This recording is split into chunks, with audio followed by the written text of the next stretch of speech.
ಬಂಧುಗಳೇ ನಮಸ್ಕಾರ. 13 ಜುಲೈ ಸೋಮವಾರದ ದಿನ. ಇವತ್ತದ ಆತ್ಮಜಯ ಸೂತ್ರದಲ್ಲಿ 18ನೇ ಅಧ್ಯಾಯ ಭಗವದ್ಗೀತೆಯ 65ನೇ ಶ್ಲೋಕ.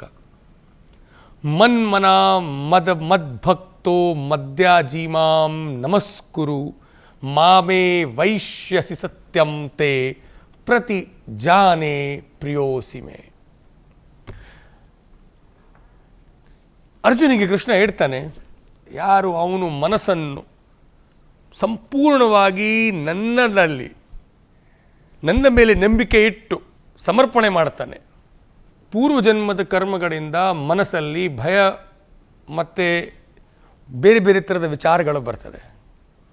ಅಂತಹ ವಿಚಾರಗಳು ಬಂದರೆ ನೀವು ಆ ವಿಚಾರಗಳ ಬಗ್ಗೆ ಓವರ್ ಥಿಂಕಿಂಗ್ ಇಲ್ಲದ್ರೆ ಬೇಸರ ಮಾಡೋದು ಬದಲಿಗೆ, ಯಾರು ಖುಷಿಯಲ್ಲಿ ಇದ್ದಾರೆ ಅವ್ರಿಗೆ ಚಿಂತೆ ಇಲ್ಲ, ಖುಷಿಯಲ್ಲಿ ಇಲ್ಲದಿದ್ದರೆ ಬೇಸರಲ್ಲಿ ಇದ್ದರೆ ಓವರ್ ಥಿಂಕಿಂಗ್ ಆಗ್ತಾ ಉಂಟು, ಭಯ ಆಗ್ತಾ ಇದೆ. ಆವಾಗ ಕೃಷ್ಣ ಹೇಳೋದು, ನೀವು ದಯವಿಟ್ಟು ಭಯ ಮತ್ತು ಥಿಂಕಿಂಗನ್ನು ಬಿಟ್ಟುಬಿಡಿ, ಸಂಪೂರ್ಣವಾಗಿ ನನ್ನನ್ನು ನಂಬಿಬಿಡಿ. ನಾನು ಅಂಥ ಸ್ಥಿತಿಯಲ್ಲಿ ನಿಶ್ಚಿತವಾಗಿ ಪ್ರತಿಜ್ಞೆ ಮಾಡ್ತೇನೆ, ನಿಮ್ಮ ಕೈ ಬಿಡುವುದಿಲ್ಲ. ಸೊ ಇದನ್ನು ಒಂದು ಸಮರ್ಪಣ 100% ನಾವು ದೇವರಿಗೆ ಮಾಡಬೇಕು ಅಂಥ ಒಂದು ವಿಷಯ. ಈಗ ಬರೋದು ದೇಹ ಜಯ. ಇವತ್ತು ದೇಹ ಜಯದ ವಿಷಯ ಬರುವಾಗ ಬೆಂಡೆಕಾಯಿ ಬಹಳ ರುಚಿ ಕೊಡುವಂಥದ್ದ ಒಂದು ತರಕಾರಿ. ಯೋಗರತ್ನಾಕರ ನಮ್ಮ ಆಯುರ್ವೇದದಲ್ಲಿ ಪ್ರಥಮ ಅಧ್ಯಾಯದಲ್ಲಿ ಏನು ಹೇಳ್ತೇನೆ, ಬೆಂಡಿ ತು ಆಮ್ಲರಸ, ಇದರ ಬಗ್ಗೆ ಒಂದು ಆಮ್ಲರಸ ಅಂತ ಹೇಳಿದ್ದಾರೆ. ಹುಳಿ ಇರ್ತದೆ, ನಿಜವಾಗಿ ಲಿಂಬು ಹಾಗೆ ಹುಳಿ ಅಲ್ಲ, ಆದರೆ ನಮ್ಮ ದೇಹ ಒಳಗೆ ಹೋಗಿ ಅದರದ ಪ್ರಭಾವ ಆಮ್ಲರಸ ಇದೆ. ಬೆಂಡಿ ತು ಆಮ್ಲರಸ ಸ ಉಷ್ಣ, ಮತ್ತು ಸ್ವಲ್ಪ ಉಷ್ಣ ಇರ್ತದೆ. ಸೊ ವಾತ ಜಾಸ್ತಿ ಇದ್ದರೆ, ತುಂಬ ಬಾಡಿ ತಂಪಿದ್ರೆ ಆವಾಗ ಬೆಂಡಿ ತುಂಬ ಒಳ್ಳೆಯದು. ಗ್ರಾಹಿಕ ಸರೂಚಿಕ. ನೋಡಿ, ಗ್ರಾಹಿಕ ಅಂತ ಹೇಳಿದರೆ ಯಾವಾಗಲೂ ತುಂಬ ಭೇದಿ ಆಗ್ತದೆ. ಕ್ರಾನ್ಸ್ ಡಿಸೀಸ್ ಯಾರ್ಯಾರಿಗೆ ಇರ್ತದೆ, ಪುನಃ ಟೆನ್ಷನ್ ಆದ ಕೂಡಲೇ ಮೋಷನಿಗೆ ಹೋಗ್ತಾರೆ. ಅಂಥ ಕೇಸಸಲ್ಲಿ ಬೆಂಡೆಕಾಯಿ ತುಂಬ ಒಳ್ಳೆಯದು. ಮತ್ತು ರುಚಿಕರ, ನಿಮ್ಮ ಒಳಗೆ ಹಂಗರನ್ನು, ಅಪಟೈಟನ್ನು ತುಂಬ ಚೆನ್ನಾಗಿ ಮಾಡ್ತದೆ. ನಾನು ಇತ್ತೀಚೆಗೆ ಸ್ಟಡಿ ಮಾಡುವಾಗ ಒಂದು ಒಳ್ಳೆ ಜನರಲ್ ಸಿಕ್ಕಿತ್ತು. ಅದರಲ್ಲಿ ಬೆಂಡೆಕಾಯಿದು ಆ್ಯಂಟಿ ಕ್ಯಾನ್ಸರಸ್ ಪ್ರಾಪರ್ಟಿ ಉಂಟಂತೆ ನನಗೆ ಇತ್ತೀಚೆಗೆ ವಿಷಯ ಗೊತ್ತಾಯಿತು. ಅದ್ಭುತವಾದ ಆ್ಯಂಟಿ ಕ್ಯಾನ್ಸರಸ್ ಪ್ರಾಪರ್ಟಿ ಇದೆ, ಆ್ಯಂಟಿ ಏಜಿಂಗ್ ಪ್ರಾಪರ್ಟಿ ಇದೆ, ಆರೋಗ್ಯಕ್ಕೆ ತುಂಬ ಒಳ್ಳೆಯದು.